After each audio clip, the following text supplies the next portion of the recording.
Assalamu alaikum wa rahmatullahi wa barakatuhu. Ndugu zangu, katika siku hii ya leo, hebu twende tukakisikilize kisa muhimu sana, ambacho kisa hichi kitakufundisha makubwa sana katika maisha yako. Na katika kisa hichi tunasema aliyafanya haya akapendwa sana na jini wa mali. Kumbe tunagundua ya kwamba kuna yapo mambo ambayo yakifanyika basi hutokea kuwa karibu na aina fulani ya viumbe, endapo utakithiri kuyafanya mambo haya. Sasa leo hebu twende tukaangalie kisa hichi cha huyu aliyeyafanya mambo na kujikuta anapendwa sana na jini wa mali. Nafikiri ilikuwa ni tarehe 7 ya mwezi wa 10, ambapo ilikuwa ni mwaka 2017.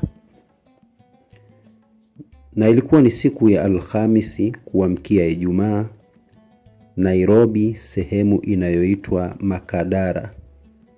Ndipo nilipokutana na kijana aitwaye Yusuf Shaha. Kijana huyu ni kutoka Kilwa Kisiwani, aliyekulia Lindi, kisha akaishi Dar es Salaam kwa muda mrefu sana. Familia yao haikuwa watu wa dini kabisa, japo walikuwa na majina ya Kiislamu. Kama unavyojua tena, watu wa kusini wengi wao sana ni Waislamu. Sasa basi, kijana huyu makuzi yake alikuwa kwa shida sana, na ndio maana hakuchagua kazi ya kufanya. Aliwahi kuwa mpiga debe wa daladala zinazotoka Rangi Tatu kwenda Tandika. Hapa nikisema daladala na maanisha kwa kule Kenya wao huita matatu. Kwa hiyo aliwahi kuwa mpiga debe wa hizo matatu au daladala za kuelekea Tandika. Manake Rangi Tatu Mbagala kwenda Tandika.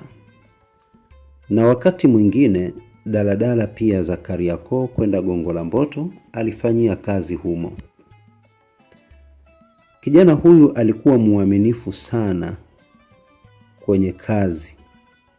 Ndio maana matajiri wengi, hususan wenye magari, walimpenda sana kwa tabia zake. Vile vile wazazi wake waliishi maisha ya kimaskini sana, lakini walitumaini ipo siku moja Mola atawafungulia milango yao ya riziki. Sehemu walioishi ilikuwa ni uswahilini sana, lakini sio sana kivile kabisa, ila tu ilikuwa ni uswahilini. Pia ilikuwa ni mji ambao ulikuwa unakuwa kwa kasi sana, tena wenye mandhari nzuri sana, japo ni uswahilini, na ni mji wa tambarare, na ilikuwa ni maeneo ya Chamanzi, maeneo ya Saku.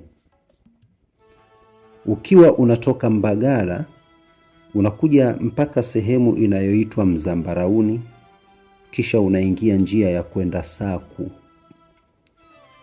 Nyumba ilikuwa ya kawaida, isiyo na umeme, na ilikuwa haijafanyiwa hata finishing. Yani ilikuwa ni nyumba tu fulani hivi, nyumba tu fulani hivi, haijakamilika kiukamilifu wake. Sasa basi, katika familia yao huyu Yusuf Shaha walikuwa wamezoea, yani hii ilikuwa ni desturi ya maisha yao.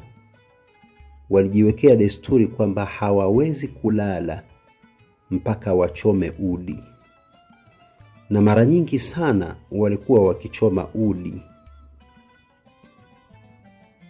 Lakini udi ambazo walikithiri sana kuzichoma zilikuwa ni zile udi ambazo hususan zinatokea sana India. walidumu sana na desturi hiyo kwa muda mrefu sana sana sana. Siku moja wakati Yusuf Shah amejipumzisha nyumbani siku ya Jumapili, jirani na kwao kulikuwa na ngoma ya kuwatoa wali ndani. Nikisema kuwatoa wali inamaanisha kwamba watu wa kusini wanakuwa wana asili ya ngoma zao. Yani kama mtoto kafikia umri fulani, labda kabaligh au kavunja ungo tunasema, basi huwa anapigiwa ngoma fulani kwa ajili ya kufundwa, kupewa maelekezo kwamba sasa umekuwa, watakuja wanaume watakutongoza, watakwambia hivi na vile, kwa hiyo unatakiwa uwe hivi uwe vile. Basi ndivyo ni tamaduni za wenzetu wa kutoka huko kusini. Na si huko tu, bali hata miji mingi tu wana tamaduni zao. Kienda kwa ndugu zetu Wasukuma na mataifa mengi huwa wana tamaduni zao kwa mtoto ambaye amefikia level fulani ya ukuaji. Basi wenzetu walikuwa wanafanya ngoma za kuwatoa wali wao ndani. Na unajua tena mitaa ya Uswahilini, basi tena Yusuf Shah amerudi zake amepumzika, aliamua ajumuike na wenzake. Kwa hiyo alikesha, yani alikesha katika ngoma. Lakini wakati amekesha na wenzake mule katika zile ngoma, alirudi nyumbani kutoka ngomani usiku sana, yani kuendea kwenye asubuhi hivi, akiwa amechoka na ana usingizi mwingi kabisa. Kama ilivyokuwa desturi, hawezi kulala bila kuchoma udi. Basi Yusuf Shah alichoma udi, na wakati huo ilikuwa inakaribia majira kama ya kuendea kwenye alfajiri hivi. Kitu ambacho tunaweza kusema pengine alikosea au alipatia ni kitu hichi. Baada ya kuchoma ule udi, alitamka maneno wakati anachoma ule udi. Akasema, najua kila kitu hutengenezwa kwa makusudio yake. Lakini mimi niliwahi kusikia zamani kwamba udi huwavuta majini, lakini mimi nataka kuwavuta majini wenye pesa ambao mmehudhuria hapa. Naombeni mpokee zawadi hii, kisha na nyie mnipe mlichojaaliwa na Mola. Yusuf Shah alisema maneno hayo huku akiwa ameuwasha udi. Baada ya kutamka maneno hayo, Yusuf alilala, na wakati huo ilikuwa ni karibu na asubuhi, kama vile saa 12 hivi.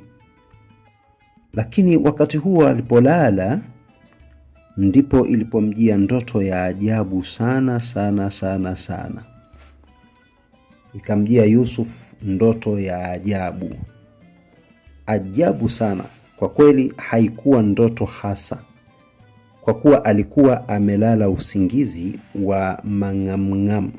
Baadhi ya Waswahili wanasema usingizi wa mangamngam, yani ule usingizi wa sometimes kama upo kama haupo, yani haueleweki kama umelala au uko macho. Ndio unaitwa usingizi wa mangamngam, yani usingizi usioeleweka. Kwa hiyo kwa usingizi huu aliokuwa amelala, usingizi usioeleweka, usingizi wa mangamngam, lakini alikuwa anaelewa kila kitu ambacho anachokiona. Yani kama ndoto si ndoto, umacho sio umacho, kila kilichokuwa kinamtokea alikuwa anakibaini na kukielewa. Basi katika huo usingizi wake, hiyo ndoto iliyomjia ni hivi, ni kwamba katika ndoto alikuja mzee mmoja mwenye mvi. Yule mzee akampa mkono kisha akampa pesa za sarafu, kisha akamwambia, nashukuru zawadi yako, na wewe pokea yetu. Sasa yani Yusuf amepewa hizo zawadi, alafu yule mzee anamwambia nashukuru au tunashukuru zawadi zako, basi na wewe pokea zawadi zetu. Pale pale Yusuf alipopokea tu akastuka kutoka usingizini. Aliposhtuka kutoka usingizini, akaona mbona nimeota ndoto ya ajabu kiasi hichi, vipi? Akaona lakini ndoto hii ni kama haijatimia vile. Basi alijaribu kulala ili pengine itaendelea ile ndoto, lakini hakupata usingizi tena. Ilibidi aamke, akaoga, na baada ya hapo akapanda gari inayoelekea Rangi Tatu. Alifika ili kuendelea na majukumu siku hiyo. Lakini wakati huo, siku hiyo hawezi kuisahau maishani mwake. Maana walipakia abiria siku hiyo kutoka Rangi Tatu kwenda Kawe. Yaani siku hiyo ilikuwa ni siku ya zamu yao ya kupakia abiria kutoka Mbagala Rangi Tatu kuelekea Kawe. Siku hiyo yeye Yusuf Shah alikuwa anachukua pesa kwa abiria, akiwa kama konda anayekusanya pesa. Wakati zoezi hilo linaendelea, daladala imejaa sana, au matatu imejaa sana, tena imejaa kweli kweli. Maana watu walikuwa wengi, wengine wamekaa na wengine wamesimama katika daladala, kiasi kwamba hata ukitaka kupita ni shida, jinsi watu walivyoshonana katika ile gari. Basi sauti ilisikika inaita. Ile sauti inaita, konda, kuna shida huku. Yule kondakta ambaye ni Yusuf Shah akajibu akasema, shida gani tena jamani? Manake watu wamejaa, alafu anaitwa kule nyuma kabisa, alafu anaambiwa kuna shida. Sasa anauliza kuna shida gani? Wakamwambia, we njoo kwanza usikilize, manake abiria ni kama ndo wanamuita, bana konda, njoo huku, kuna shida huku imetokea. Sasa ukiangalia na environment ilivyo, kupenya mpaka ufike kule ni mtihani. Kwa hiyo kondakta akawa anaona tabu, lakini abiria wakamlazimisha, njoo bwana, njoo, kuna shida. Lakini kwa sababu yeye ndio mhudumu wa gari, akaona inanilazimu niende kwa sababu mimi ndio mwenye kazi hii. Basi konda akaenda. Kufika pale alimkuta mzee mtu mzima, na mzee huyu alikuwa anakamkoba fulani cha ngozi, mkoba mweusi, akiwa amejiinamia. Lakini mzee huyu anaongea kwa shida sana, huku akiwa ameshika tumbo. Mzee yule akasema kwa sauti ya chini kabisa, kijana, naomba unisaidie niteremke nikajisaidie, ninaumwa na tumbo mwanangu. Konda akamjibu, babu, sisi tuna haraka, na kwa vile haujalipa nauli, basi usiwe na wasiwasi, wewe shuka tu, halafu ukimaliza haja yako utapanda gari nyingine. Kuna gari nyingi tu ambazo zinaelekea huko tunapokwenda sisi. Shuka tu baba yangu, nenda kajisaidie, ukimaliza utarudi, utapanda gari nyingine. Wakati huo gari ilikuwa imefika Mtoni Mtongani. Kuna sehemu panaitwa Mtoni Mtongani kwa wale wasiojua Dar es Salaam. Basi yule mzee akamwambia kijana, nina mtu humu, kwa hiyo naomba nishikie mkoba wangu, basi narudi tu baada ya dakika 10, nisaidie kwa hilo. Maana ukiangalia tena kuja kupanda tena gari nyingine utakuta imejaza, maskini kizee tena hichi kikaomba sana konda amsaidie. Sasa kondakta anashindwa kutoa maamuzi kwa sababu haelewi abiria watakuwa na mazingira gani juu ya yeye katika kutoa maamuzi yake. Lakini abiria wakampa kondakta ushirikiano. Abiria wakamwambia, konda, jali ubinadamu na sio pesa. Sisi tupo tayari kusubiri dakika 10. Maana hizo dakika 10 sio nyingi. Tupo tayari kusubiri na kusubiri mzee huyu akajisaidia arudi, tuendelee na safari. Unajua tena magari yanayokwenda mikoani ndo huwa yanasimama kwa ajili ya kujisaidia watu kuchimba dawa wanaita. Lakini sio hizi daladala za town trip, hizi zinakuwaga hazinaga mambo hayo. Lakini kwa daladala ile kwa siku ile abiria wakawa wapole, na mwisho wa siku abiria wakakubali kumsubiri mzee ndani ya dakika 10 kwa kumhurumia. Pengine akienda kujisaidia akarudi, hataweza kupata gari nyingine kwa wakati, atapata tabu sana. Basi dereva akapaki gari pembeni, wakawa wanaendelea kupiga debe, kawe kawe kawe kawe kawe kawe kawe kawe. Wanapiga debe huku wakimsubiri mzee. Basi zile dakika 10 zikapita, mzee bado haonekani. Abiria wakashindwa sasa ile subra. Dakika 10 mara 15 mara 20, tafuta angaza mzee ajulikani kaendea wapi. Mara zinaenda 20 na kitu. Ikawa tena changamoto. Abiria wakauliza sasa pale kwenye gari, yule ambaye ni ndugu yake huyu mzee, tunaomba ajitokeze basi akabidhiwe mkoba wa mzee ambao mpaka muda huo mkoba huo alikuwa nao yule kondakta ambaye ni Yusufu Shaha. Akabidhiwe basi mzigo. Lakini aliyekuwa anatafutwa ambaye ni ndugu wa yule mzee, kama jinsi mzee alivyosema, hapa niko na mtu wangu, yule ndugu hakuonekana. Sasa kadri muda unazidi kwenda, ndugu wa yule mzee haonekani. Basi ikabidi kondakta au kabidhi ule mzigo kwa dereva ili aendelee kuchukua nauli. Ikabidi waondoke. Basi ikabidi waondoke tena kuelekea zao Kawe. Maana mzee haonekani tena, haijulikani kaenda wapi. Wakafika Kawe, wakateremsha abiria, kisha wakarudi.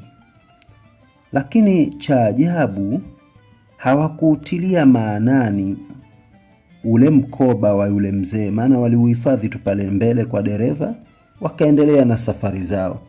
Kwamba mzee basi kama atakuwa na jambo ataufuatilia mkoba wake, gari inajulikana. Wakawa hawana habari na ule mkoba tena, wameusahau pale mbele. Wamefanya kazi zao mpaka usiku. Wakati wanafunga hesabu zao, wanaangalia fedha walioingiza, basi ndipo dereva akakumbuka kumwambia konda. Akamwambia, bwana konda, Yusuf Shaha yani, nenda na huo mkoba uhifadhi mwenyewe. Hakika akitokea huyu mwenyewe, basi tutamrudishia mkoba wake, ila tu hatuwezi kuuacha hapa kwenye gari. Watu wataenda kuiosha gari na mambo kadha wa kadha, tusije tukapoteza mkoba wa mzee wa watu. Kwa hiyo huu mkoba na kuomba nenda nao nyumbani kwako, ili mradi tu mkoba huu ukiondoka nao, kesho Mungu akipenda tutaendelea kuwa nao tena. Akija kujitokeza huyu mzee, tutamkabidhi mkoba wake. Basi kondakta alirudi nyumbani na ule mkoba, akauweka juu ya meza, maana alikuwa ameudharau sana. Alijua hauna chochote zaidi ya nguo mbovu tu za kizee pengine. Basi akarudi akauweka kwenye meza. Kondakta akakoga, kala chakula, akalala. Lakini kabla ya kulala, wakati anaendea kulala sasa kupata usingizi, akakurupuka, akashtuka. Anajiuliza, huu mkoba utakuwa una nini huu wa mzee maskini? Hebu akaamua kuufungua mkoba wa ngozi. Maana unajua tena ana amana sasa, asije akaambiwa kulikuwa kuna 1 2 3, pengine akashindwa kujibu. Anataka kujihakikishia huu mkoba una nini ndani yake. Hebu ngoja ni ufungue huu mkoba wa hichi kizee, akiwa anaamini kabisa kwamba ndani ya ule mkoba kuna nguo tu labda za kizee zilizochoka choka na kadha wa kadha. Basi aliufungua ule mkoba wa ngozi. Baada ya kufungua ule mkoba, nini alichokutana nacho? Subhanallah, subhanallah, alikutana na maajabu. Kwanza kukutana na harufu ya ajabu ambayo hajawahi kuisikia. Harufu nzuri yenye ladha, yenye kila aina ya kusifika kuwa ni harufu nzuri. Harufu ambayo inatoka katika mkoba mbovu kabisa, uliochoka choka, uliochakaa, lakini ni mkoba wa ngozi. Halafu nini alikikuta mule katika ule mkoba? Allahu akbar. Alichokikuta katika ule mkoba, ndugu zangu, hebu naomba, alichokikuta ni kitu gani? Sikiliza kwa umakini. Kwanza kabisa naomba nikukumbushe kitu au nikupe tangazo hili fupi kabisa. Tumeandaa kitabu cha majina 30 ya Allah, kitabu kizuri kabisa cha aina yake. Ni kitabu ambacho kiko vizuri sana. Kitabu hichi ni cha dua ambazo tumezichagua majina 30 tu ya Mungu. Na kitabu hichi kimeandikwa kwa lugha ya Kiswahili na kimewekewa tafsiri nzuri kabisa. Lakini kitabu hichi kinafundisha majina 30. Kila jina moja lina nguvu yake ya namna gani linaweza kukusaidia. Mfano, kama unataka Mungu akupe riziki kwa wingi sana, usome jina gani? Kama unataka Mungu akupe utajiri wa halali, ukithirishe kulitumia jina gani? Kama mtoto wako kichwa kibovu, haifadhi vizuri shuleni, haelewi vizuri shuleni, unataka mtoto wako awe na ufahamu mzuri shule, umsomee jina gani? Kama unataka upate kazi, hupati, una vyeti lakini kazi inakuwa ni changamoto, usome jina gani? Mara ngapi? Siku gani? Basi ni majina 30. Kila tatizo ambalo linalokusibu, kama una maradhi yasiyopona, kama unataka mke mwema au unataka mume mwema, kitabu hichi ambacho tumekieleza sasa, walillahi alhamdu, kitakufaidisha mno. Na kitabu hichi utakipata kwa njia ya PDF, lakini kwenye WhatsApp yako, kwenye simu yako ya WhatsApp tu, na wala si kitabu ambacho utatumiwa labda kwenye gari au kwenye ndege au kwenye treni, sio kile cha kushikilia mkononi. Ukikitaka sasa kukiprint, unaweza ukakipeleka stationery, wakakupa waya wa USB ukachomeka, kisha wakakitoa wakakiprint, ukakisoma kawaida. Lakini vizuri zaidi ukikitumia kikiwa ndani ya simu yako ni aula zaidi. Kitabu hichi insha Allah kwa yoyote ambaye anakitaka, basi tumeweka kiweze kupatikana kwa swadaka ya shilingi 15,000, ambayo hii itasaidia kuendesha chaneli yetu kama vile bundle na mambo mengine. Kwa hiyo kwa yule ambaye atakayekitaraji kukipata, basi swadaka yake ni shilingi 15,000. Na mwisho kabisa niseme kwamba simulizi yetu itaishia hapa, sehemu ya kwanza. Sehemu ya pili tutakwenda kuanza kesho kwa uwezo wake Allah. Tutakwenda kuendelea na simulizi yetu kwamba Yusuf Shah alikutana na nini kilichojiri baada ya kufungua ule mkoba, na kuomba usiache kusubscribe ili mradi uendelee kufuatilia kisa hichi kwa umakini kabisa na ujifunze na mambo mengine mengi. Wassalamu alaikum wa rahmatullahi wa barakatuhu.